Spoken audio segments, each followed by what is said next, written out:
नदी में नाव का, शरीर में पाव का, और पूजन और कथा में भाव का बड़ा महत्व होता है। जो इसको समझ गया उसकी जिंदगी सार्थक हो गई। नदी में जो नाव है वो भी मंजिल तक पहुंचाने वाली है। शरीर में जो पांव है ये भी मंजिल तक पहुंचाने वाले हैं। और हृदय में जो कथा के प्रति या भगवान के प्रति, पूजन के प्रति जो भाव है ये भी मंजिल तक पहुंचाने वाले। इन तीनों का काम एक जैसा है। नाव भी आपको मंजिल तक लेकर जा रही है।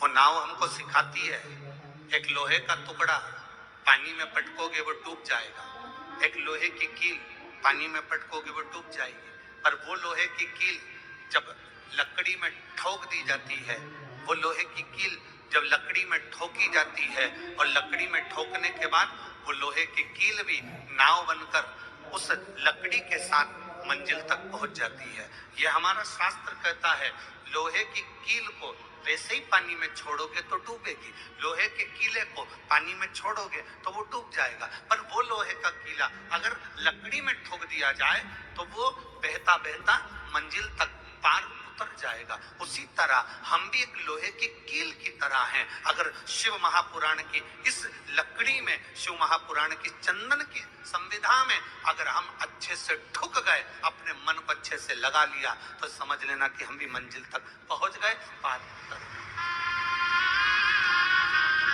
अब कोई कहे गुरुजी आप हमको लोहे की कील कर रहे हो, कोई कहे गुरुजी आप हमें लोहे का कीला कर रहे हो। मनुष्य लोहे की कील की तरह होता है। जैसे कीले पर जंग पड़ जाती है, उस जंग को निकालने के लिए उस पर थोड़ा सा कुछ ना कुछ लगाना पड़ता है। उसी तरह मनुष्य की जिंदगी में भी जंग पड़ती है, अहंकार की, काम की, लोभ की, आसक्ति की, वासना की, तृष्णा की। ये जंग हमारे शरीर पर चढ़ती जाती है, हमारे मन पर चढ़ती जाती है, हमारी इच्छाओं पर चढ़ती जाती है। जब हम इसमें भगवान की अविरल भक्ति का थोड़ा सा पेंट लगा देते हैं, भगवान की भक्ति का थोड़ा सा भजन का बल लगा देते हैं, तो हमारे शरीर पर जो ये अहंकार की जंग है, वासना की जंग है, तृष्णा की जंग है, काम आसक्ति की जो जंग है, वो निकल जाती है। नदी में नाव का, शरीर में, जम के बोलो, पांव का। ये अगर शरीर में पांव नहीं हो ना तो फिर मंजिल तक पहुंचना बड़ा कठिन, बहुत कठिन।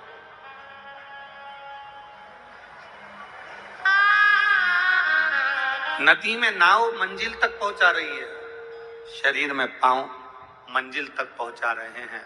और हमारे कथा में जो हम आए हैं, इतनी इतनी दूर दूर से आप लोग यहाँ पहुंचे हैं। बड़ी दूर से चलकर, आराम से, गाड़ी से पैसा लगाकर, 100 रुपये, 200 रुपये, 50 रुपये ऑटो वाले को देकर, गाड़ी में डीजल वीजल डलवा कर तुम यहाँ पहुंचे हो, तो इसमें तुम्हारा जरूर भाव होगा। और फिर कहते हैं नदी में नाव पार लगाने वाली होती है, शरीर में पांव मंजिल तक पहुंचाने वाला होता है। और तुम्हारे हृदय में जो भाव है तुम्हें परमात्मा से जरूर मिलाएगा और तुम्हारा कार्य सफल करेगा।